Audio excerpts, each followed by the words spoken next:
All rise. The Court of Appeals, Division 1 is now in session. Good morning. Thank you. Please be seated.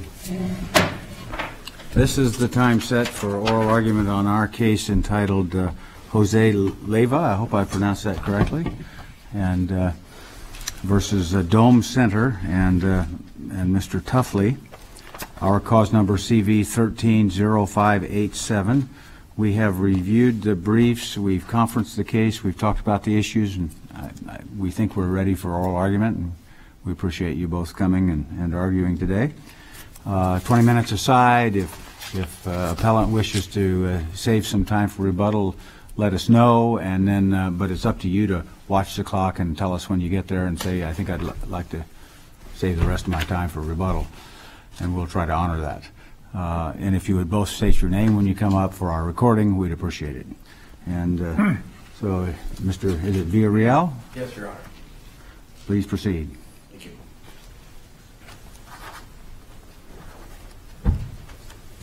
Art Villarreal, on behalf of the appellants, Dome Center and Robert Tuffley. And the reason we're here, Your Honor, is that we're appealing a sanction, a drastic sanction that was imposed on my clients, which was a dismissal. And it was a dismissal for failure to attend a status conference that lasted only 4 minutes. Well, is that really a fair statement? It pretty much collapses down a substantial period of time and process, doesn't it, counsel?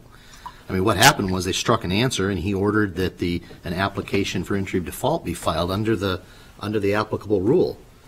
So, is it drastic, and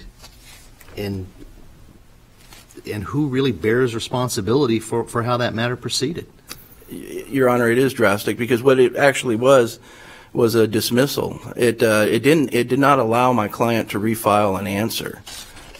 They could not plead. This was determined later in the case when Rochelle Tuffley, who was not defaulted, who was another defendant, tried to file an answer, and she wasn't allowed to. And that's in documents 117 through 124 of the record, Your Honor, where there was actually argument about where plaintiffs tried to strike her answer, and there was extensive pleadings filed, and in essence, the argument from plaintiff was that if somebody were allowed to file an answer after the sanction of removing the answer, that in essence would take the teeth from the sanction itself, and therefore they were not allowed to file an answer. But in fact, aren't we mixing apples and oranges there, because the case law that takes that position, and clearly it's there, that case law addresses the sanction of simply striking the answer and ending the case. In this case, didn't the judge strike the answer and then direct the appellees to file an application for entry of default? Your Honor, he did, Your Honor. And so let me ask it in a sequential order, and this is the last sequential part. And if, in fact, they were directed to file an application for entry of default, then doesn't that bring it under the rule regarding applications for entry of default and the opportunity to respond, because due process would require the allowance of a response, correct? Yes, Your Honor. Okay, so how do we deal with that? Well, Your Honor, I go back and deal with it by saying that, first of all, the sanction was inappropriate in and of itself. It put us behind the 8 ball by not granting us an appearance at the status conference. There were 2 orders. Well, there was a September 21st status conference that they were ordered to be at and didn't show. No, Your Honor. It was the January 24th. January 24th, excuse me. January 24th, 2011 status conference that they were ordered to attend via 2 orders, allegedly 2 orders. It's actually a minute entry and 1 order from the court. Now, the minute entry itself is addressed only to Rochelle Tuffley. There's no certification of mailing on it. It's not addressed to my clients. And they didn't get it, and they say they didn't get it. And the rule. This isn't in the box of things that the secretary didn't properly distribute? No, this was not. Then the other order, Your Honor, itself, it was an order prepared by Barry Olson, the former counsel, and it was submitted to the court. The court signed it, and the court went ahead and did a certification on it and said mailed to, it's an email to Barry Olson, mailed to plaintiff's counsel, and then it had the addresses for Dome Center and the addresses for Tuffley. The only problem is that the two attorneys were checked off. There was check marks next to them as if that's where they mailed them, and as to my clients, there was nothing checked off. So we didn't receive it. We've argued we never received it, and we felt that in and of itself, because we didn't receive proper notice of the status hearing, that it was incorrect on a violation of due process to go down that line. The court had no reason to really to do that whatsoever. Do what specifically? To go ahead and sanction my client, Your Honor. First of all, Barry Olson was their client, or was their attorney. He was present up until December or January 3rd when he was ultimately removed from the case. At that point, there was a status conference ordered, of which there were a minute entry and an order, both of which my client didn't receive. So my client, in essence, didn't do anything, didn't receive that, and all of a sudden he's getting sanctioned, and we're going down the route of a motion to dismiss. Our argument is that he didn't receive his due process before he was even tagged with the crime. He didn't do anything. The bottom line was that he was present through the litigation. He was present through his client or through his attorney. But his attorney said that he hadn't been present. His attorney said for 6 months he'd neither returned phone calls to the attorney nor had he paid his bills to his attorney. Is that not true? I don't know. I don't know if it's true or not, Your Honor. I know there's statements of counsel, and I know that Mr. Olson was upset when he ultimately left Mr. Tuffley. When you were speaking a moment ago, you said that the counsel was removed from the case. In fact, counsel filed a motion to withdraw from the case because his client no longer was making contact with him. So it was at the request of counsel, and we have certain ethical reasons we would do that kind of stuff as attorneys, correct? Correct, Your Honor. It was at the request of counsel that he was allowed to withdraw because of conduct by your client. Alleged conduct by my client, Your Honor. I don't know that it was appealed at any point, counsel. It goes both ways. I mean, if there's no contact, I mean, an attorney should be reaching out to contact his client. Go ahead, and I don't want to just isolate on this one issue. Go ahead with your argument. Let me ask a question. You said, I thought I heard you say that Mr. Tuffley didn't receive either of the two minute entries? Correct. The minute entry and there was an order, a signed order, Your Honor. As far as holding the status hearing? Correct. Is that what you're saying? So you're saying that he did not testify that his secretary had placed one or both of those documents in the Dome property, the Dome project box? I know he had made those statements regarding various other documents. I'm not sure that he made those about those two documents that I'm speaking, Your Honor. Okay. So you're not sure whether he actually, they were mailed and he did receive them, but he didn't know he received them because of the secretary, or if he never had them at all? As to the order, yes, Your Honor. As to the minute entry, no, it wasn't mailed to him. Well, how do you know it wasn't mailed to him? Well, because he wasn't listed on the mailing, or he wasn't listed on the minute entry at all. Dome Center and Robert Tuffley weren't listed on there. Okay. Yeah. Just his attorney? His attorney and the plaintiff's attorney and Rochelle Tuffley. His attorney would have forwarded after, because that was the same, was that the same minute order that allowed his attorney to withdraw? Yes. So yes, presumably his attorney would have sent him that. Presumably, Your Honor. And if he didn't, that's not the court's fault, that's his attorney's fault. Correct. Okay. Did he testify that he testified in the hearing That he never received the minute entry? Correct. He never found it? He testified, well, I know that he testified that he did not, the first notice that he received that anything was going on with the case was when they slapped the.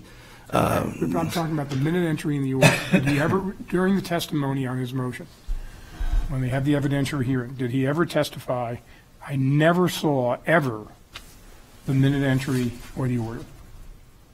I don't remember. I don't recall, Your Honor. I don't recall. Okay. So we would find that in the transcript if we wanted to find it. Correct. Okay. Yeah.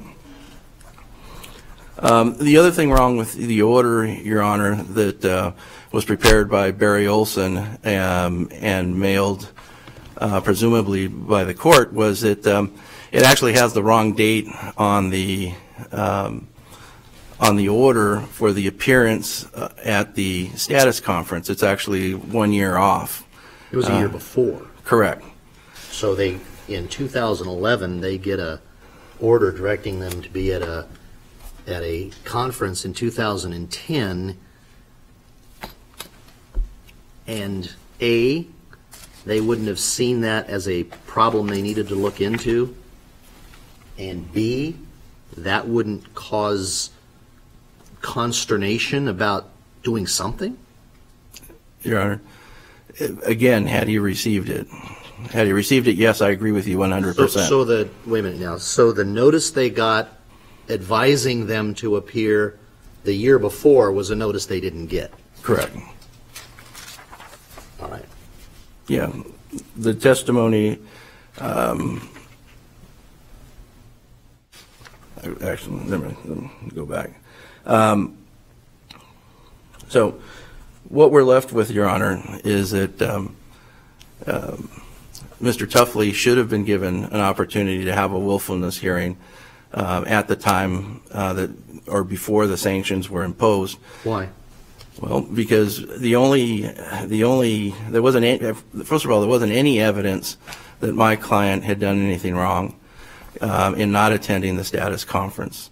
He didn't do anything. The only thing you have before the court is the statements of plaintiff's counsel using the out-of-court statements of Barry Olson, saying that he that he hadn't talked to Barry Olson in 6 months, and that plaintiff's counsel's belief, he by saying, I think that he's checked out of this case. It's all supposition, Your Honor. There's no hard evidence that that actually occurred. And Barry Olson was representing the interests of the client up until January 3rd. The status conference was January 21st. That's 21 days. This case started in 2007.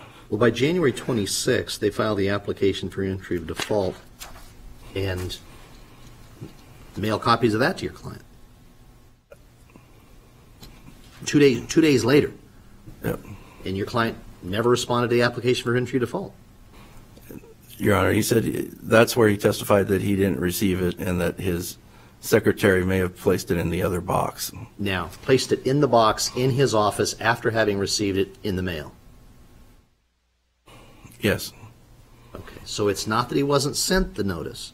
It's not that he didn't receive the notice. It's that he didn't read the notice. Your Honor, yes. The testimony was that the secretary had put it in the wrong Dome Center box, and so he didn't see that. All right.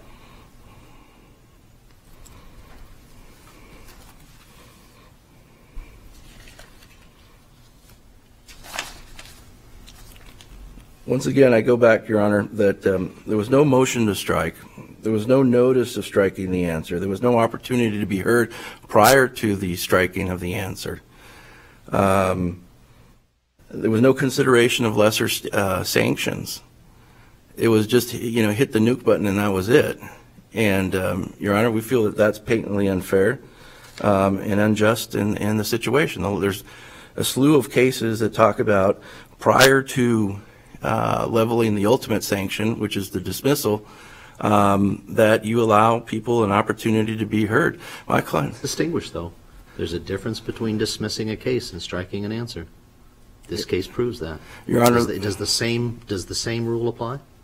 Your Honor, not in this case, because the law of the case in this case was that you could not file an answer after the sanction of removing the answer. That was the law of this case. That was proven in documents. They're on the record, 117 to 124, when Rochelle Tuffley filed an answer. A couple years later. And it was stricken, yes. All right. And she was never defaulted, Your Honor. She was never defaulted. She wasn't part of the application of default. Why, I don't know, but she was never defaulted. But when she filed her answer, the court's logic was, you were sanctioned. You were sanctioned, therefore you can't file an answer. It wasn't that you could file it within a certain time period. It was, this sanction will have no teeth if we allow you to go ahead and file an answer. That's the logic of the trial court, Your Honor, and that's clearly on the record. I reserve the rest of my time for rebuttal, Your Honor. Thank you. Mr. Klopp? Good morning, Your Honors. Matthew Klopp on behalf of Appalese, Jose and Rosa Leyva. And I will take you up on your admonition or invitation to everybody to try to be brief. I believe the issues are very well briefed for everybody. I think the record's very clear here. I just want to address a few things that Mr. Villarreal said, and unless you have specific questions for me, and we can all go to lunch. But not together. Well, probably not. I guess number one, it should be noted, Rochelle Tuffley is Robert Tuffley's wife. She lives with Robert Tuffley. The mail all goes to the same place. So with respect to a minute entry that only identifies Rochelle Tuffley on the mailing certificate, it went to the house. Doesn't really make sense if you know you're being sued along with your wife and one of the many entities that you own. Something comes from the court related to that you wouldn't think to look at it. Additionally, with respect to Mr. Tuffley's testimony, I think Mr. Villarreal may have been having a hard time pinning down what had happened with respect to these notices because Mr. Tuffley's testimony has changed so much through this case. Initially, with the motion to vacate the default judgments and motion to set aside the entry of default that was filed several years after the fact, or a year and a half after, Mr. Tuffley swears one set of facts when they have the hearing before Judge Kenworthy, testifies to something completely different. If you go to the transcript from the proceedings on November 7th, 2012, page 40, my predecessor was cross-examining Mr. Tuffley. He hands him exhibits 2 through 17, which was basically... Counsel, I'm just trying to get the page. I think this is the right document. Page 40? Yes. Is Mr. Rolfe the attorney? Yes. Go ahead. And if you go down to line 12, you'll see that Mr. Rolfe begins asking a question, and he hands plaintiff's exhibits 2 through 17. Should we go back to the front? That includes basically everything that we're talking about here, all of these documents that were mailed to. Did it include the minute entry in the order? I believe so, Your Honor. And if you go to page 41, 41. Mr. Tuffley says, 41.3, he's asked, have you seen any of these documents, exhibits 2 through 17? Well, I've seen some of them in a box that's marked Dome Property recently, probably all of them. So Mr. Tuffley's testimony is perhaps was difficult for Judge Kenworthy to believe. It's not clear what he got, what he didn't get, what his secretary saw, what she didn't see, and I don't think any of that matters because the orders say what they say, and unless we're supposed to presume that the court isn't mailing things that it says it's mailing, I think we can presume that it went there. Is the first of the list of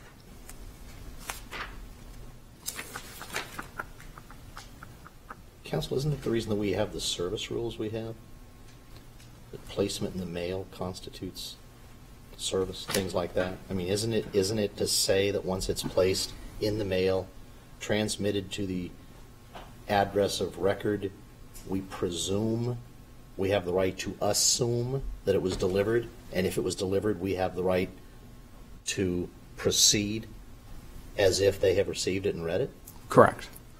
And as you noted, they were given the additional opportunity here because Judge Reeves only struck the answer, did not immediately dismiss the case, specifically noted at that status conference that everybody was going to proceed under Rule 55. There'd be an application for entry of default, clearly mailed to Mr. Tuffley and to Dome Center. They don't do anything then. So he actually cited Rule 55.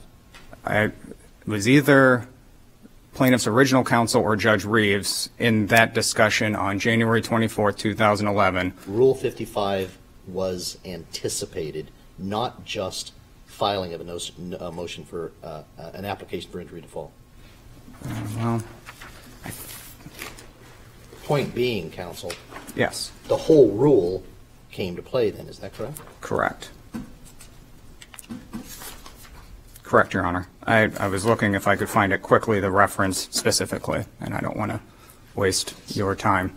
So explain the thing with, and I don't mean to be too familiar here, but let's say Mrs. Tuffley. Mm-hmm. Rochelle, is that the first name? Correct. Thank you. Explain that. Explain what happened there. And how do we interpret that? It seems inconsistent with the Rule 55 application for default procedure. To say that she couldn't file an answer. I'm not entirely sure. I was not involved in the case at that time, why things were argued the way they were argued. What we do know is Mrs. Tuffley was dismissed from this case. Ultimately, there was a settlement reached with Ms. Tuffley. Right? I don't believe there was any consideration that flowed. There was a dismissal of Ms. Tuffley. There was a dismissal of her from the action. Correct. Doesn't necessarily address why a court would have said she didn't get to file an answer. I'm not sure why I believe that was Judge Kenworthy. I'm not sure why he said that, a year and a half after Judge Reeves has already said that he was striking the answers as the sanction. Well, counsel, it appears that in the transcript of January 24th, 2011, at pages 4 to 5, Mr. Leonard, who was representing Levy's, said, we're going to go under Rule 55, and I'll file an entry of default, application for entry of default, and if they don't answer, then I'll get a judgment. And the court says, okay, all right, well, I'm going to do that. I'm going to strike the answer, and what I'd like for you to do is go ahead and file something moving for a default, step 1. And we'll be at page 1 of the default. So, in fact, they had whatever rights Rule 55. Correct, Your Honor. Right. They had an opportunity they could have filed an answer. I think they would have, we would have a different case right now before you if even that it was 15 days later. For whatever reason, they didn't get something else, and then they get the motion for entry of default after the 10 days that's triggered from the application runs, but still nothing. There are collection proceedings taken. Garnishments are sent to them. Nothing. There are motions to continue things on the inactive calendar. There are forms of order and being lodged. Still nothing. Presumably all of those were in the dome box. Perhaps, but even then, Mr. Tuffley testified that when he discovered his secretary was, either hiding them or just misplacing them, either he fired her or she left on good terms, but was very clear she was gone in March of 2012, and even then, when he would have then known that she was hiding mail, still does nothing. Let me ask you a sequence issue here. Sometimes we will talk in terms of a right to rely on something someone believes to be the case. Fair? Yes. You understand what I'm saying? Mm-hmm. The issue with Mrs. Tuffley, to my understanding, took place some number of months after the application for entry of default, and default had entered as to Dome and Mr. Tuffley. Is that correct? My recollection is that Mrs. Tuffley raises her issues, attempts to file the answer. There's that dispute that ultimately ends in her being dismissed. I believe that occurs after Mr. Tuffley and Dome Center moved to set aside After set aside, not just And vacate. answer the application for entry of default, but after when they're in the process of trying to get the thing set aside, then she attempts to file an answer, and the answer is no. Correct. I believe that's correct. So they weren't acting on any prior precedent in the case by not filing an answer, believing that since Ms. Tuffley had not been able to file one, that they couldn't? Yes, Your Honor. If you're going to the issue of whether this was law of the case, that somehow That's Mr. exactly what Tuffley I and wanted Dome to. Center, I don't really know how they would have, reached that conclusion, yes, after the fact. Thank you. And of course, I mean, we all know law of the case is not, it's a judicial policy that we try to follow, but of course, courts at the higher or the same level can always change the decision if they feel that it's necessary. So I don't really know that, you would just say, oh, well, Judge Kenworthy's already said that Mrs. Tuffley couldn't do this. Again, setting aside the whole, it's after the fact anyway, you still would raise the issue. Thank you. Are there any further questions, Your Honors? Any further questions? All right. Thank you very much.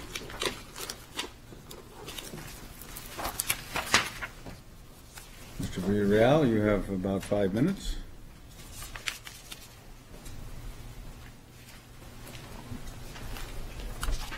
Thank you, Your Honor. Your Honor, we hearken back to the law of the case. The law of the case was, in this particular case, was that as a result of the sanction, you could not file an answer. When was that law of the case established, counsel? It was established in November of 2012, I believe. Substantially after the application for entry of default had been filed against Mr. Tuffley and Dome. Correct. It was after that. Thank you. Your Honor, when someone misses a status hearing, the rule has been under Rule 16F was, one, to determine whether it was the fault of the client or the attorney. Two, if the violations were due to willfulness or some sort of bad faith. Three, were there lesser sanctions that are most appropriate should be considered. None of that was considered in this case. This case puts the cart way ahead of the horse. How could it be their attorney's fault? They were appearing pro per. Well, because they didn't receive the notice. The previous attorney mailed the notice. You just told me you didn't know if they ever said they did or did not receive the notice. Correct. I'm not talking about the default. I'm talking about the minute entry in the order. Correct. The minute entry in the... You don't know whether they received it or not. No, we don't know. And if we would have had a status hearing at that point, Your Honor, or an evidentiary hearing, we would have determined whose fault it would have been. Well, What I'm saying, Your Honor, is that before there should have even been any sort of sanction, there should have been something lesser that would have allowed an opportunity for my client to appear and to answer these things. I mean, in the old days, we used to get phone calls. In the evidentiary hearing, wouldn't it have been your client's burden to come forward and say, I never got the minute entry in the order?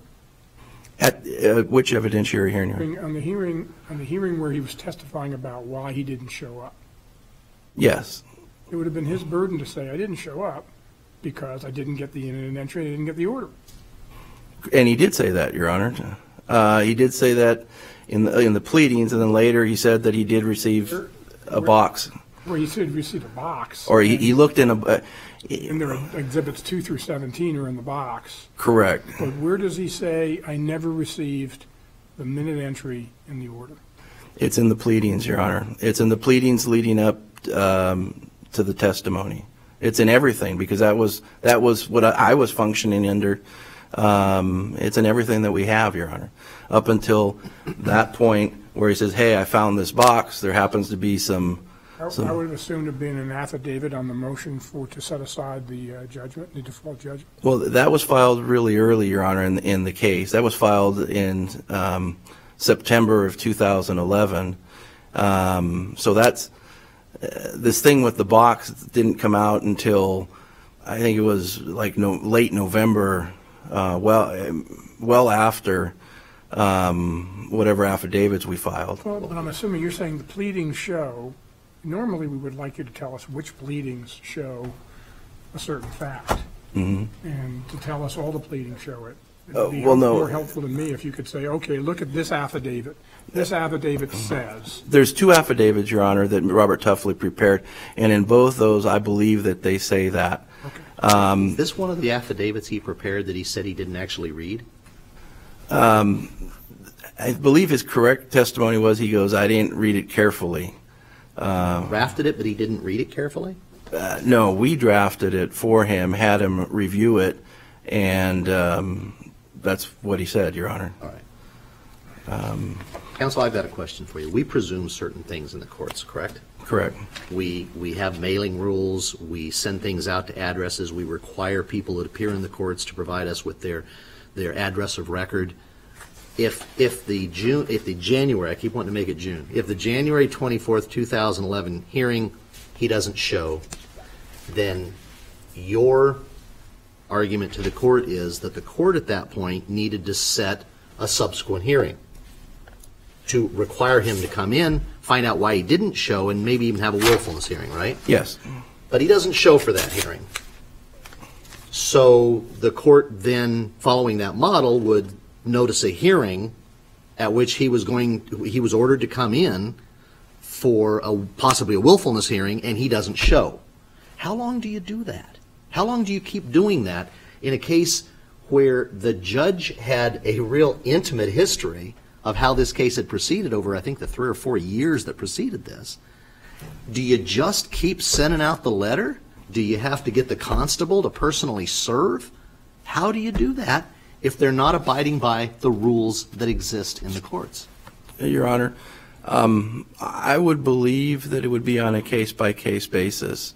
If the judge had an integral familiarity with the parties in the case, and it's like the Hamuth case where he saw the pleadings, he saw the discovery abuses, and he saw all those things, those bad things being done, then you don't, maybe you have one hearing and that's it, and you pull the trigger on it.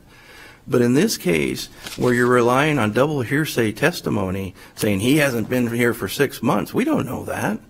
Nobody knows that. That's what Mr. Olson said, but that doesn't mean that it's true.